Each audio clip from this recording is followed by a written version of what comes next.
Bienvenue sur le podcast Français pour curieux. Je suis Sandra, professeure de français langue étrangère. Et ici, je vous parlerai des aspects intéressants, divertissants ou même étranges des cultures françaises et francophones. Bonjour à toutes et à tous. J'espère que vous allez bien cette semaine et que vous êtes en pleine forme. Aujourd'hui, je vous parle de Persépolis, une bande dessinée autobiographique en noir et blanc créée par Marjane Satrapi, une artiste franco-iranienne.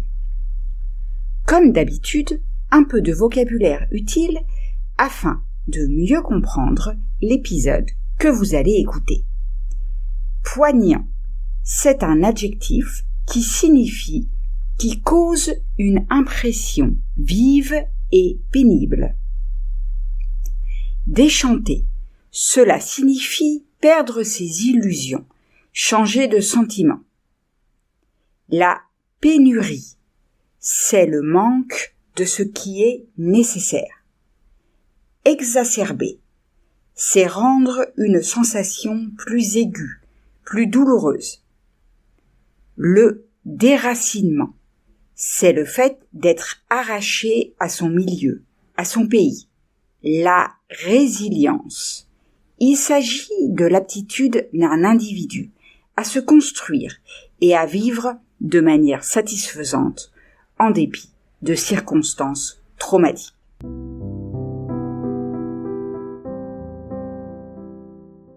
Entrons maintenant dans le vif du sujet.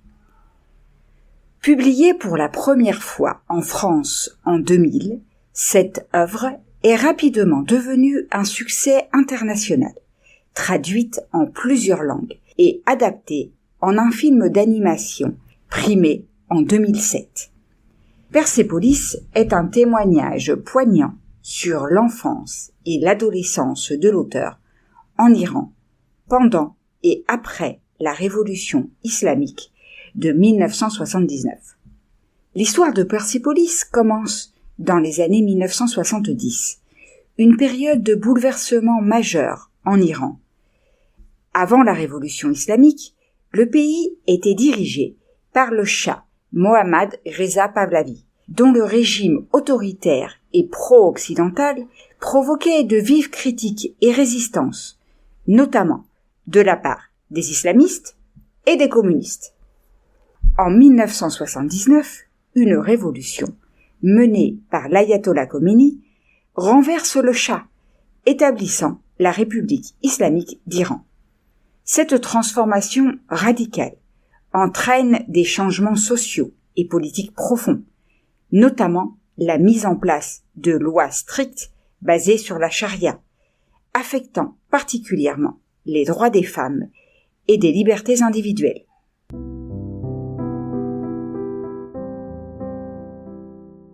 La première partie de Persépolis se concentre sur l'enfance de Marjane, surnommée Margie, dans une famille progressiste et politisée à Téhéran.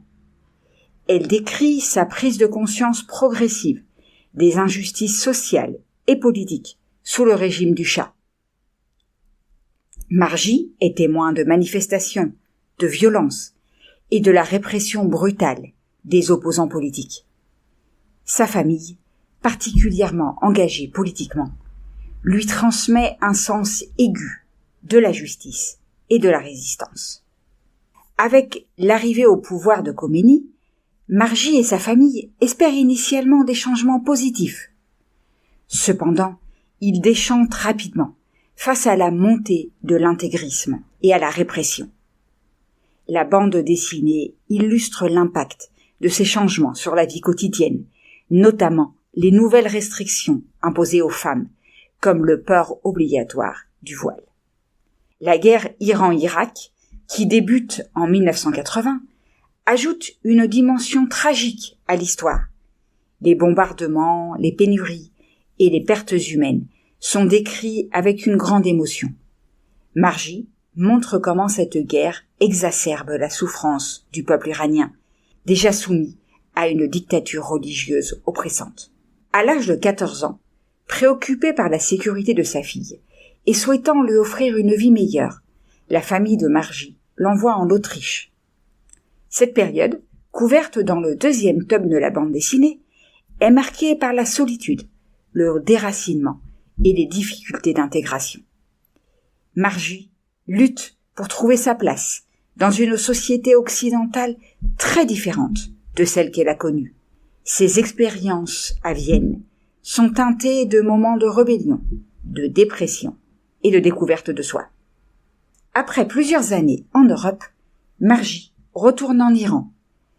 Elle se confronte alors à un choc culturel inversé. Le retour à une société opprimée et contrôlée est difficile après avoir goûté à la liberté occidentale. Margie essaie de s'adapter à nouveau, poursuit ses études à l'université et se marie brièvement. Cependant, elle ressent de plus en plus le poids des restrictions et de l'injustice. Finalement, elle décide de quitter définitivement l'Iran pour la France, où elle peut vivre librement et poursuivre sa carrière artistique.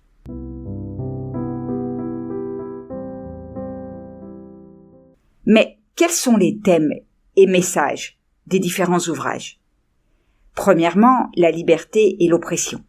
Persépolis explore profondément le thème de la liberté, tant personnelle que politique, la lutte contre l'oppression, qu'elle soit exercée par une dictature monarchique ou un régime théocratique, est au cœur du récit.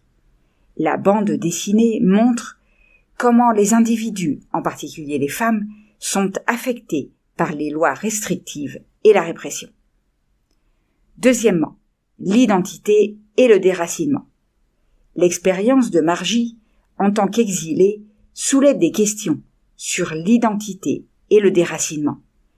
Elle se sent déchirée entre deux cultures, deux modes de vie, et lutte pour trouver un équilibre entre son héritage iranien et ses aspirations modernes et occidentales. Cette dualité est un thème central qui résonne auprès de nombreux lecteurs ayant vécu des expériences similaires. Enfin, la résilience et l'espoir. Malgré les difficultés et les souffrances, Persépolis est aussi une histoire de résilience et d'espoir. Margie et sa famille continuent de se battre pour leurs convictions et cherchent à préserver leur dignité et leur humanité face à l'adversité. Cette résilience est symbolisée par la persévérance de Margie à poursuivre ses rêves, malgré les nombreux obstacles qu'elle rencontre. En ce qui concerne l'accueil critique, Persépolis a été largement acclamé pour son style unique, son récit poignant et sa capacité à rendre accessible une période complexe de l'histoire iranienne. Le New York Times a décrit la bande dessinée comme dévastatrice et lyrique, tandis que The Guardian l'a qualifiée de chef-d'œuvre contemporain. En ce qui concerne l'influence culturelle, l'œuvre a eu un impact significatif sur la perception de l'Iran et des Iraniens à travers le monde. Elle a contribué à humaniser un pays, souvent perçu uniquement à travers le prisme de ses dirigeants politiques et de ses conflits. Persépolis a également ouvert la voie à une nouvelle génération de créateurs de bandes dessinées qui utilisent ce médium pour raconter des histoires personnelles et historiques complexes. Enfin, l'adaptation cinématographique de Persépolis, co-réalisée par Marjane Satrapi et Vincent Paronneau, a remporté le prix du jury au Festival de Cannes en 2007 et a été nominé pour l'Oscar du meilleur film d'animation. Le film a permis à l'histoire de toucher un public encore plus large et a renforcé la notoriété de l'œuvre originale. En conclusion, je peux vous dire que Persépolis est une œuvre emblématique qui transcende les frontières culturelles et géographiques. Elle offre un aperçu intime et nuancé de la vie en Iran pendant une période tumultueuse, tout en explorant des thèmes universels de liberté, d'identité et de résilience. Par son récit sincère et son style graphique distinctif, Marjane Satrapi a créé une œuvre qui continue d'inspirer et de résonner auprès de lecteurs du monde entier.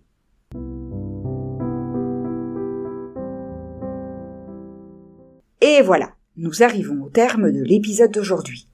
J'espère que vous avez aimé ce que vous avez entendu et que vous avez désormais envie de lire ces ouvrages. Si c'est le cas, je vous invite à laisser un message sur votre plateforme d'écoute préférée et à partager l'épisode autour de vous. Rappelez-vous que si vous voulez continuer à améliorer votre français, vous pouvez bénéficier de la transcription ainsi que d'autres activités en vous inscrivant au club Les Grands Curieux. On se retrouve la semaine prochaine pour parler d'une autre bande dessinée, Astérix et Obélix.